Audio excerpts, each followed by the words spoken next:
I never imagined that the sound of a key turning in a lock could echo louder than a scream. But that's exactly how it started for me, with the quiet click of trust breaking, disguised as the soft promise of, "We'll figure it out together." Before I go any further, take a moment to subscribe, leave a like, and share your thoughts in the comments. Your support helps keep stories like this alive. Her name was Elena. We'd been married for 3 years, the kind of marriage that looked perfect on the outside. Weekend hikes, shared playlists, her hand in mine at every family barbecue. I was 32, a software engineer with a steady job and enough savings to dream about a house someday. Elena was 30, a freelance graphic designer with big ideas and bigger ambitions. She was the spark, I was the steady flame, or so I thought. It began innocently enough, like a crack in the foundation you ignore because the house still stands. One evening, after a long day at the office, I came home to find her curled up on the couch, laptop glowing in the dim light, her face buried in her hands. "What's wrong?" I asked, dropping my bag and kneeling beside her. She looked up, eyes red-rimmed but beautiful even in distress. "It's nothing, just work stuff. A client stiffed me on a big project. I'm short on rent this month." Her voice trembled, that vulnerability I always wanted to shield her from. Without hesitation, I pulled out my phone and transferred the amount, $1,200. "We're a team, remember? Your wins are mine, and so are your setbacks."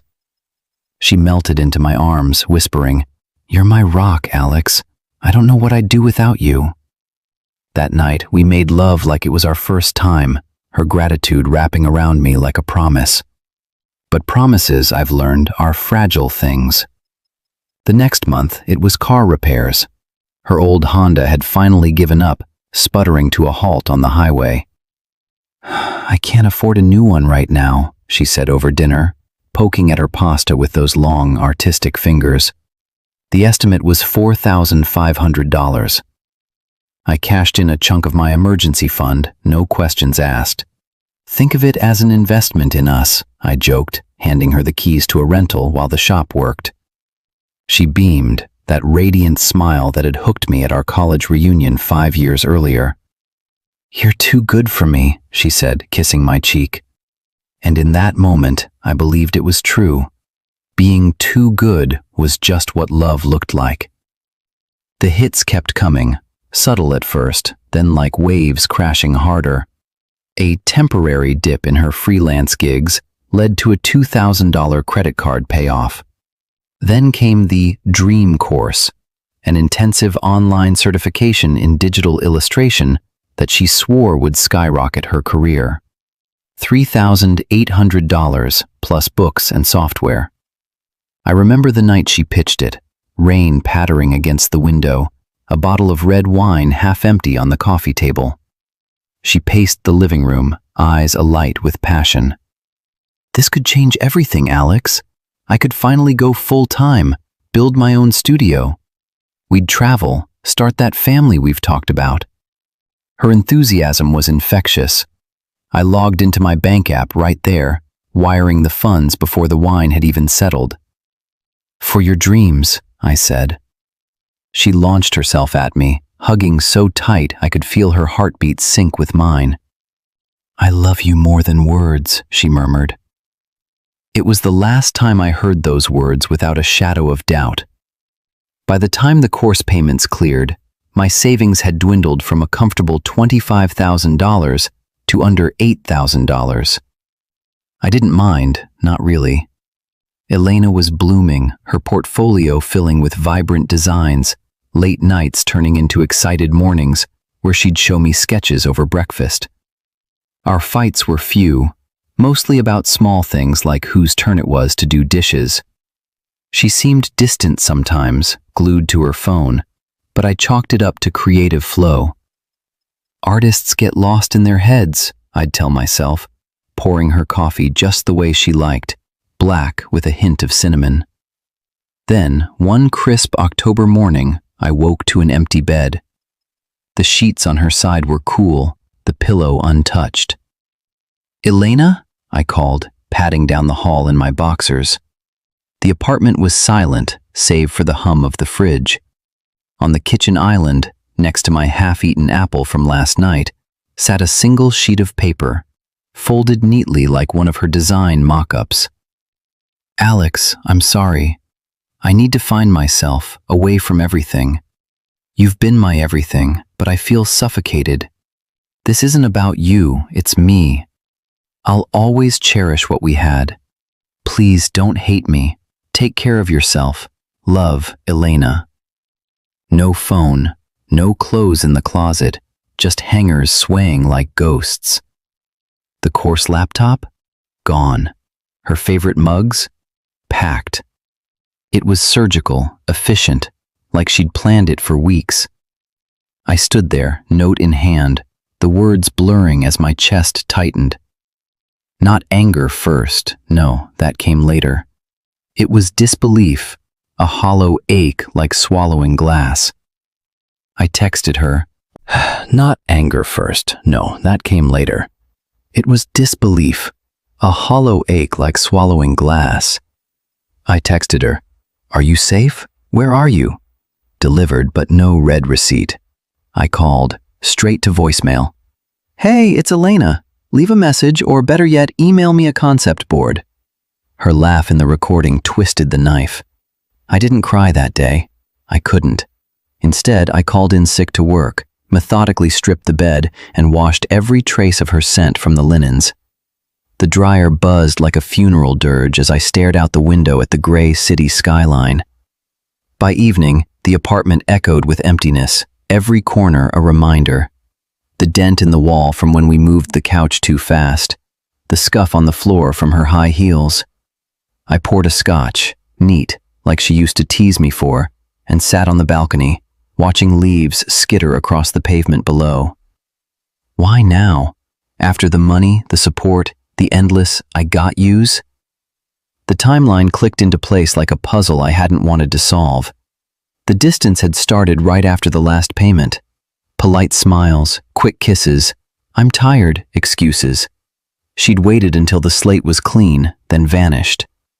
The divorce papers arrived via email 2 weeks later, pre-filled, notarized, her signature a flourish of indifference. Irreconcilable differences. No alimony request, no asset fights. She took her freelance gear and left the rest. I signed digitally, hit send, and felt nothing but a faint nausea. It was over, just like that. Friends rallied, texts of sympathy, offers for beers, but I waved them off. "I'm good," I'd say, forcing a smile. And strangely, I was starting to be. Runs became longer, work sharper. The savings sting faded into resolve, no more pouring into black holes. Then, 3 weeks post-papers, came the knock.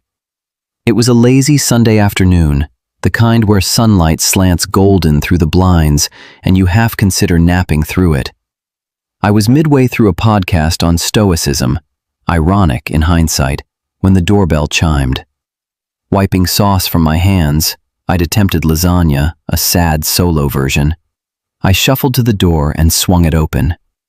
There stood Sophia, Elena's older sister, 34 to Elena's 30, the one who'd always been the responsible foil to Elena's whirlwind. We'd met at the wedding, bonded over eye rolls at Elena's dramatic toasts. Sophia was a high school English teacher, practical, with a dry wit that cut through bullshit like a well-sharpened pencil. She had Elena's dark curls, but tamed into a no-nonsense bob, and eyes that saw too much. Today she wore jeans, a faded band tee, the Smiths, fitting, and carried a canvas tote slung over one shoulder. "Alex," she said, surprise flickering across her face. "You look okay." I leaned against the doorframe, managing a half grin. "Expecting a beard and a bottle? Sorry to disappoint." She huffed a laugh, shifting her weight. "Honestly, yeah. Elena said—" She stopped, biting her lip. "Look, she asked me to grab a few things she left. Books, that scarf collection. Mind if I—" I stepped aside, gesturing her in. Hall closet, top shelf, help yourself. The apartment hadn't changed much. Still minimalist, bookshelves crammed with sci-fi and code manuals, a dying ficus in the corner I'd forgotten to water. Sophia moved like she was cataloging it all, her gaze lingering on the bare walls where Elena's art prints used to hang.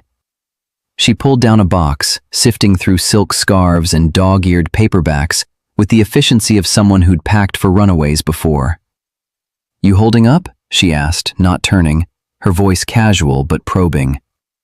I shrugged, busying myself with refilling my water glass. "Day by day. You?" She straightened, box under her arm. "Me? I'm pissed at her. Have been since she called me last week, all teary about needing space, like you weren't space enough." Her words hung, sharp and unfiltered. Sophia had never minced words. It was her superpower. I set the glass down harder than intended. "She tell you about the money?" Sophia turned, eyes narrowing. "Enough. The debts, the course. Jesus, Alex, you cleared her entire mess?" "Thought it was our mess." The words tasted bitter now, like spoiled milk. She crossed the room, setting the box on the counter with a thud. "It wasn't, and she knew it. She timed it perfectly, sucked you dry, then bolted." There was fire in her, a protective edge I'd glimpsed at family dinners, but never directed at Elena like this. "No one deserves that, especially not you." The room felt smaller, the air thicker. I met her gaze, seeing not pity, but something raw. Admiration? Appreciate the vote of confidence, but it's done. Sophia didn't leave. Instead, she perched on a bar stool, tote forgotten.